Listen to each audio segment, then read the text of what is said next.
प्रारंभिक अंबिके रघुनाथ राजे, दुसरे माजी आमदार चव्हाण, बाकीचे सगळे बाहेर असल्यामुळे आम्हाला काही एकत्र आणतात.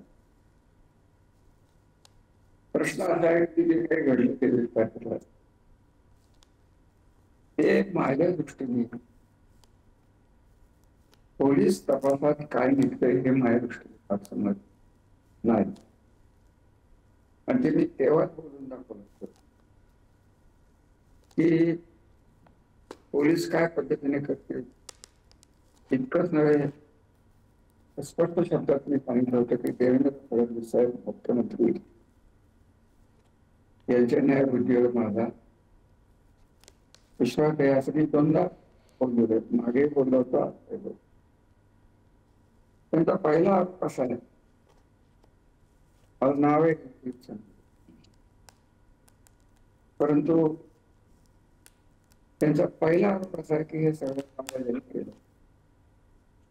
मला त्यांनी टोपण नाव मास्टर माइंड ठेवलेलं आहे. मास्टर माइंड का केलं तर देवेंद्र फडणवीस साहेबांची जी सभा होती ते तारखेला होती तुम्हाला 26, ती कॅन्सल व्हावी. आम्ही असले उद्योग करतो कारण माझी पार्टी वेगळी, ते राज्याचे मुख्यमंत्री होते. मागच्या वेळेस त्यांच्या इलेक्शनच्या काळात सभा झाली होती. त्यात नीरा देवकरच्या कालव्याचं उद्घाटन झालं होतं तेव्हा मी त्यांना फोनही केला नव्हता. यावेळेसही फोन केला नाही, तुम्ही या येऊ नका. त्यांचे कार्यक्रम असतात, त्यांना त्यांचे कार्यक्रम घ्यायचे कॅन्सल करायचे पूर्ण आले. माझा या पुस्तका या सर्व भानगडीचे संबंध करून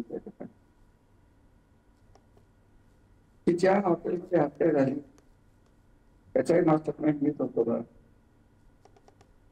कशी झाली काय झाली हे पोलिसांना या जिल्ह्याची सवय बसलेली आहे की पोलिसांना डायरेक्शन जातात ते काही व्यक्तीकडनं जातात आणि मग ते सगळं होतं. ते जिल्ह्यातल्या व्यक्ती माझं म्हणणं आहे की राज्यातले व्यक्ती कोण पोलिसांना येतो डायरेक्ट, तो मास्टर माइंड मी आहे का?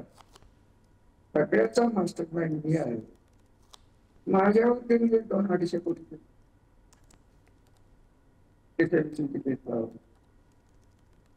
पुरावे द्यावे. 4 गोष्टी स्पष्ट बोललेलो आहे. त्या मुलीची आत्महत्याची व्यक्ती करणार असेल किंवा अन्य करणार असेल त्याचा सखोल तपास हा नीट पद्धतीने.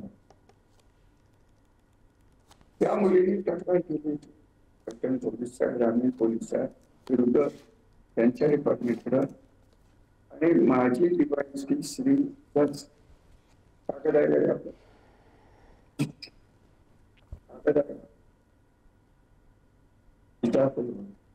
जज साहेबांच्याकडे तक्रार केली. जज साहेबांनी त्या मुलीला उत्तर दिलं नाही. तक्रार दाबून गेल्याची माझी बातमी.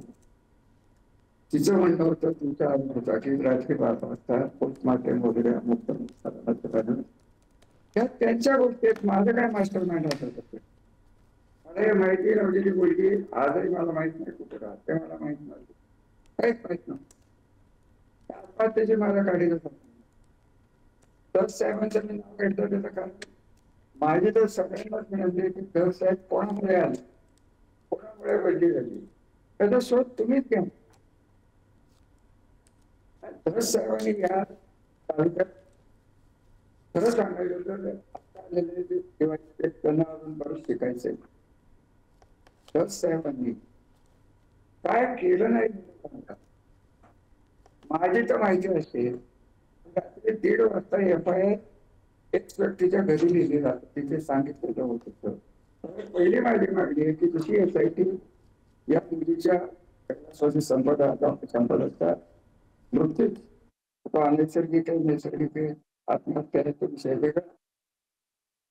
यांची SIT जज साहेबांची हे आम्हाला माझी